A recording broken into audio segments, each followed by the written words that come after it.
Hi friends, ನಾನಿವತ್ತು tomato ಕಾಯಿ ಚಟ್ನಿ ಹೇಗೆ ಮಾಡೋದು ಅಂತ ತೋರಿಸ್ತಾ ಇದ್ದೀನಿ. ಒಂದು 5-6 ಕಾಯಿ ಟೊಮೊಟೊನ ತೊಗೋಬೇಕು. 5-6 ಕಾಯಿ ಟೊಮೊಟೊನ ತೊಳೆದ್ಬಿಟ್ಟು ಒಂದು ಕುಕ್ಕರ್ಗೆ ಹಾಕ್ಕೊಳ್ತಾ ಇದ್ದೀನಿ. ಹಾಗೆ ಇವಾಗ ಖಾರಕ್ಕೆ ಅಂತ ಮೆಣಸಿನ್ಕಾಯಿ ಒಂದು 12 ಖಾರ ನೋಡ್ಕೊಂಡ್ಬಿಟ್ಟು ನೀವು ಹಸಿಮೆಣ್ಸಿನ್ಕಾಯಿನ ಹಾಕ್ಕೊಳ್ಳಿ ಬೇಯಲಿಕ್ಕೆ.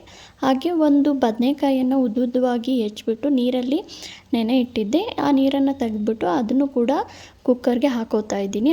ಹಾಗೆ ಸ್ವಲ್ಪ ಕಲ್ಲುಪ್ಪನ್ನು ಹಾಕ್ಕೊಂಡು ಕುಕ್ಕರ್ ಕ್ಯಾಪನ್ನು ಕ್ಲೋಸ್ ಮಾಡಿಬಿಟ್ಟು ಒಂದು 2-3 ವಿಷಲ್ ಕೂಗಿಸ್ಬಿಟ್ಟು ತೆಗೆದ್ರೆ ಚೆನ್ನಾಗಿ ಬೆಂದಿರುತ್ತೆ. ಮೆಣಸಿನ್ಕಾಯಿ, ಟೊಮೊಟೊ ಕಾಯಿ, ಬದನೆಕಾಯಿ ಚೆನ್ನಾಗಿ ಬೆಂದಿರುತ್ತೆ. ಇದು ಬೇಯಿಸಿರುವ ಟೊಮೊಟೊವನ್ನು ನಾವು ಮಿಕ್ಸಿಗೆ ಹಾಕ್ಕೋಬೇಕಾಗುತ್ತೆ. ಹಾಗಾಗಿ ಒಂದು ಪ್ಲೇಟ್ಗೆ ತಣ್ಣಗಾಗಲು ಎತ್ಕೊಳ್ಳೋಣ. ಒಂದು ಮಿಕ್ಸಿ ಜಾರ್ಗೆ ಒಂದು 8 ಎಸಳಷ್ಟು ಬೆಳ್ಳುಳ್ಳಿ ಹಾಕ್ಕೊಳ್ಳೋಣ. ಹಾಗೆ ರುಚಿಗೆ ತಕ್ಕಷ್ಟು ಕಲ್ಲುಪ್ಪು ಹಾಕ್ಕೊಳ್ಳಿ.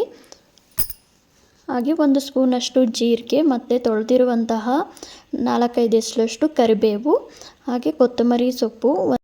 ನಾವು ಬೇಯಿಸ್ಕೊಂಡಿದ್ದ ಟೊಮೊಟೊ, ಮೆಣಸಿನ್ಕಾಯಿ ಮತ್ತು ಬದನೆಕಾಯಿ ಎಲ್ಲ ತಣ್ಣಗಾಗಿದೆ. ಇದನ್ನು ಕೂಡ ಮಿಕ್ಸಿ ಜಾರ್ಗೆ ಹಾಕ್ಕೊಂಡು ರುಬ್ಕೋಬೇಕಾಗುತ್ತೆ. ತುಂಬ ಸಾಫ್ಟಾಗಿ ರುಬ್ಕೊಳ್ಳೋದು ಬೇಡ, ತರ್ತರಿಯಾಗಿ ರುಬ್ಕೊಳ್ಳೋಣ ಚೆನ್ನಾಗಿ. ಮೊದಲಿಗೆ ಒಂದು ಬಾಣಲಿಗೆ 3 ಟೇಬಲ್ ಸ್ಪೂನಷ್ಟು ಆಯಿಲ್ ಹಾಕ್ಕೊಂಡು ಸಾಸಿವೆ ಹಾಕ್ಕೊಳ್ಳೋಣ. ಸಾಸಿವೆ ಚಟಪಟ ಅಂತ ಸಿಡ್ದಾದ್ಮೇಲೆ ಕಡಲೆಬೇಳೆ ಮತ್ತು ಉದ್ದಿನಬೇಳೆ ಹಾಕ್ಕೊಳ್ಳೋಣ. ಕಡಲೆಬೇಳೆ, ಉದ್ದಿನಬೇಳೆ ಸ್ವಲ್ಪ ರೋಸ್ಟ್ ಆದಮೇಲೆ ಕರಿಬೇವು ಹಾಕ್ಕೊಳ್ಳೋಣ.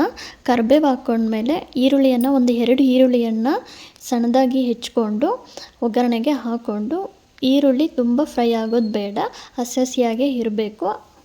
ಈರುಳ್ಳಿ ಸ್ವಲ್ಪ ಫ್ರೈ ಆದಮೇಲೆ ನಾವು ಆವಾಗಲೇ ರುಬ್ಬಿದ್ವಲ್ಲ ಅದನ್ನು ಈ ಒಗ್ಗರಣೆಗೆ ಹಾಕ್ಕೊಂಡು ಇದನ್ನು ಕೂಡ ಸ್ವಲ್ಪ ಬೇಯಿಸ್ಕೋಬೇಕಾಗುತ್ತೆ. ನಾವು ರುಬ್ಬುವಾಗ ಸಹ ನೀರನ್ನು ಹಾಕ್ಕೊಂಡಿದ್ದಿಲ್ಲ, ಹಾಗೆ ರುಬ್ಕೊಂಡಿದ್ವಿ. ಇವಾಗಲೂ ಸಹ ನೀರನ್ನು ಹಾಕೋದೇನು ಬೇಡ. ಹಾಗೆ ಚೆನ್ನಾಗಿ ಕುದಿಸ್ಬಿಟ್ಟು ಸ್ವಲ್ಪ ಮೇಲೆ ಕೊತ್ತಂಬರಿ ಸೊಪ್ಪನ್ನು ಹಾಕ್ಕೊಂಡ್ರೆ ಟೊಮೊಟೊ ಕಾಯಿ ಚಟ್ನಿ ರೆಡಿ ಆಗುತ್ತೆ. ಈ ಟೊಮೊಟೊ ಕಾಯಿ ಚಟ್ನಿನ ನಮ್ಮೂರ ಕಡೆ ಬೆಸೆ ಚಟ್ನಿ ಅಂತಲೇ ಕರೆಯೋದು ನಾವು.